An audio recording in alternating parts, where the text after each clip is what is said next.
Greetings, APUSH students. We're doing our review for APUSH Review Unit 10 on populism and progressivism, reform movements at the turn of the century.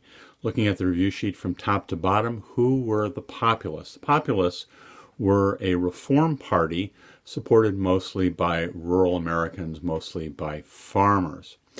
And William Jennings Bryan is the standard bearer for president in the election of 1896, and he's running on a fusion ticket. The Democrats and the populists are both running William Jennings Bryan. And he does lose to Republican William McKinley, who's going to argue persuasively that the populists are going to lead to economic disaster. So what did the populists want? Remember, the populists are mostly farmers, mostly people in the countryside, and what they want is some of the problems that farmers are facing to be addressed.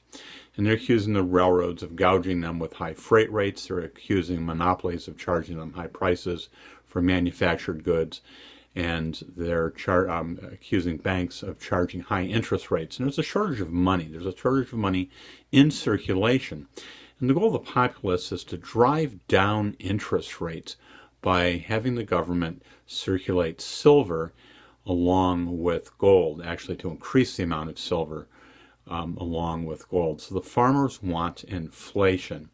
This may or may not be a complex economic idea for some of you, but you should know that people who are in debt like inflation. They like to pay back with money which is not as valuable as that which they borrowed. So inflation will make their debts more serviceable. And what the populists are running on is the idea that the government should issue silver in the ratio to gold 16-1. And the nickname of this platform is free silver. Some other things the populists want. They want a graduated income tax. They want nationalization of railroads and telegraphs. They want what's called the sub-treasury plan, which is basically using their crops as collateral to get a loan from the government to be paid back later when the crops are in and sold. They want direct election of senators to hold them more accountable, and they want one term for president. There's also some voting reforms that they're pushing: the initiative, the referendum, and the recall. The initiative is a citizen-initiated ballot proposal, which you get by a certain number of signatures on a ballot to put it on the next election. Referendum is sort of forcing a vote on something that's being proposed in the legislature, and a recall is an early election to kick somebody out of office. They also want the secret ballot. And the populists, by and large, with the exception on a local and state level, their plan, their platform does not take place. But later the progressives are going to run with a lot of these ideas with a fair amount of success. You should know the three progressive presidents. You have Teddy Roosevelt, followed by William Howard Taft, and then Woodrow Wilson. And Teddy Roosevelt is going to come into the White House on an assassin's bullet after McKinley is killed at the Buffalo Exposition.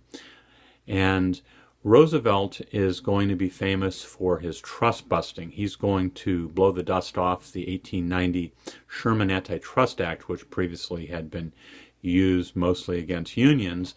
And remember the U.S. versus E.C. Knight, the court ruled that a sugar monopoly, even though it controlled like 98% of the market, could not be a target under the Sherman Antitrust Act, because this act is only valid under the Interstate Commerce Clause, and the sugar manufacturer said they made it. They didn't transport it, so it's not relevant to them. Anyhow, Teddy Roosevelt didn't buy that.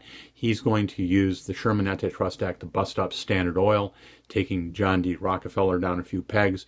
He's going to use the Sherman Antitrust Act to break up Northern Securities, which is a railroad monopoly in the Northwest, largely controlled by J.P. Morgan.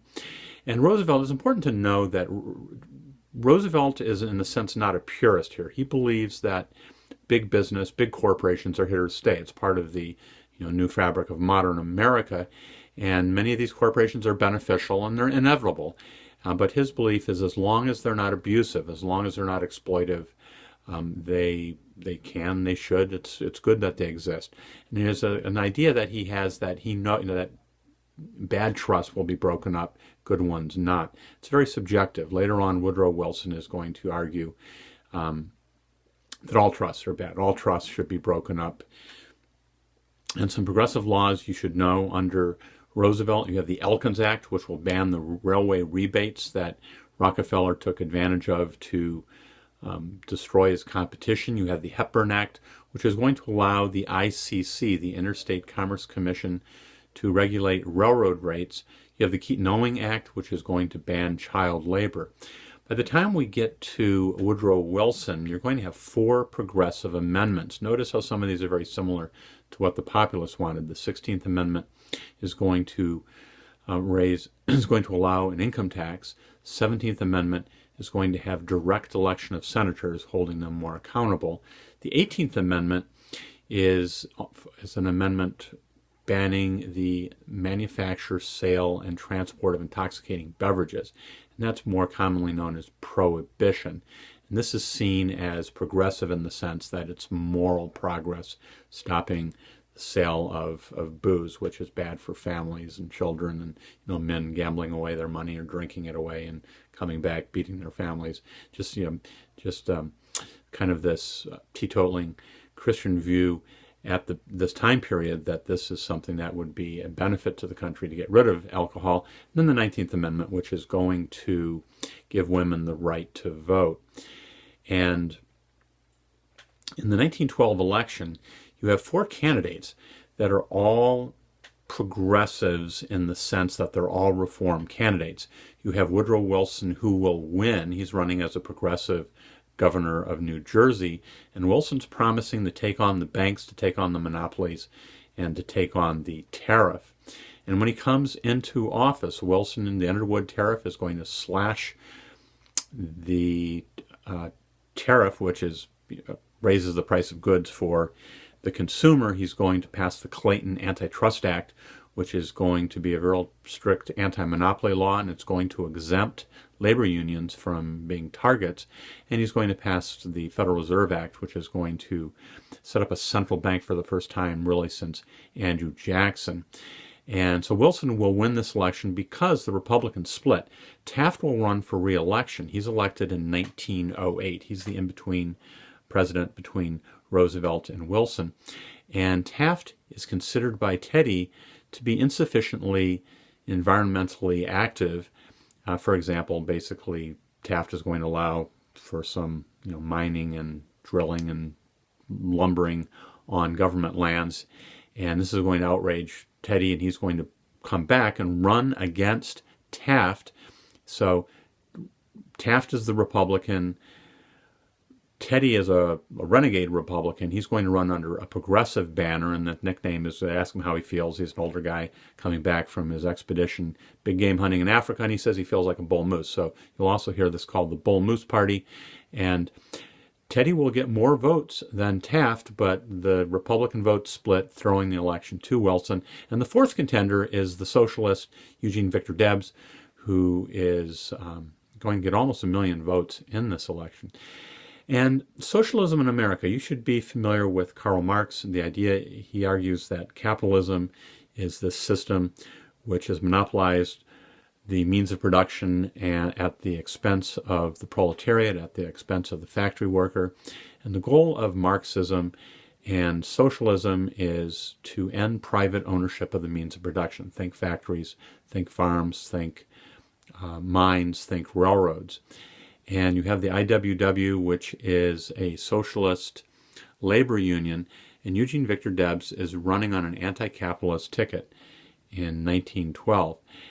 And you know the term the muckrakers. These are expose journalists and some muckrakers to be familiar with. Ida Tarbell, History of the Standard Oil. She's going to reveal the skullduggery of the Standard Oil Company in forcing rebates on railroads, which would make it cheaper to ship Standard Oil to get their business, and this would make competing oil more expensive. And Rockefeller is going to control something 90-95% of all the oil production in the country by the time he's taking care of his competitors. Upton Sinclair writes The Jungle, which is an expose of the meatpacking industry, and this book helps get the Meat Inspection Act and the Food and Drug Act passed under Teddy Roosevelt.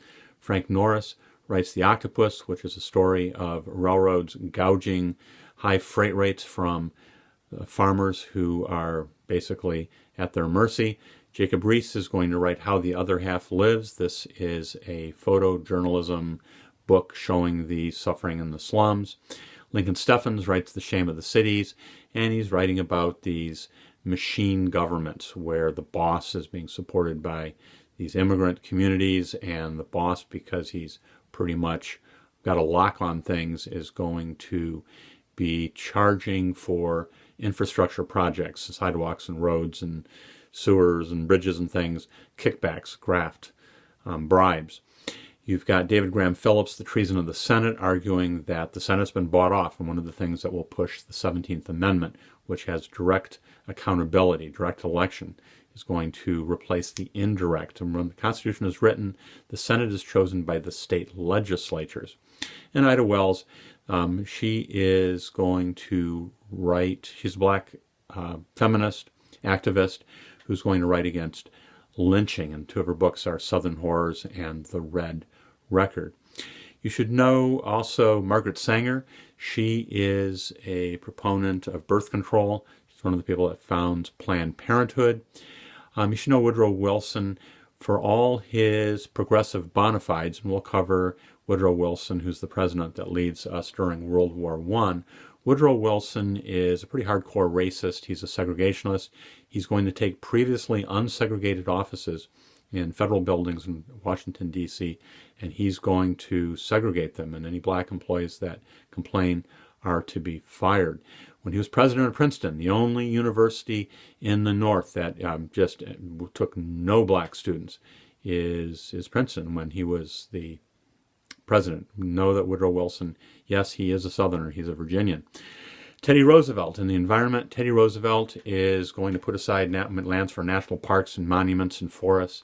He's famous as a big game hunter, and he's a man who loved the wilderness, and we get the environmental protection via the government under him. Why was tariff reform an issue in the early 1900s?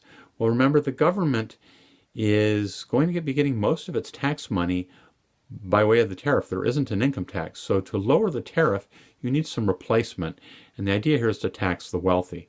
The argument is that this isn't going to hit the middle class, which eventually it does. But there's a lot of resentment of these millionaires, guys like Morgan and Rockefeller and Carnegie and Company. And the income tax is going to replace some of the lost money from the tariff. But the tariff is considered a tax on the little guy who buys a product which is, the price is being artificially kept high by keeping foreign competition out of American markets. How are the populists and progressives similar in their attitude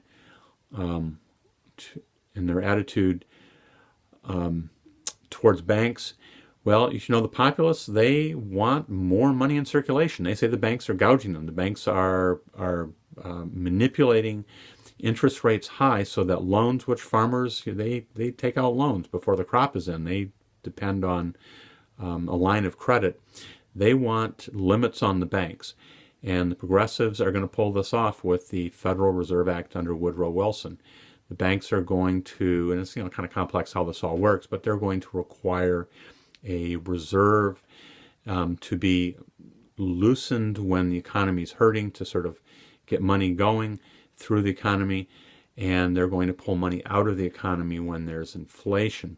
But remember, Andrew Jackson hated the banks. He kills the Bank of the United States, saying basically it's a plot by the wealthy against the poor, taking advantage of the taxpayers' money by giving it to the wealthy to invest and to get even richer.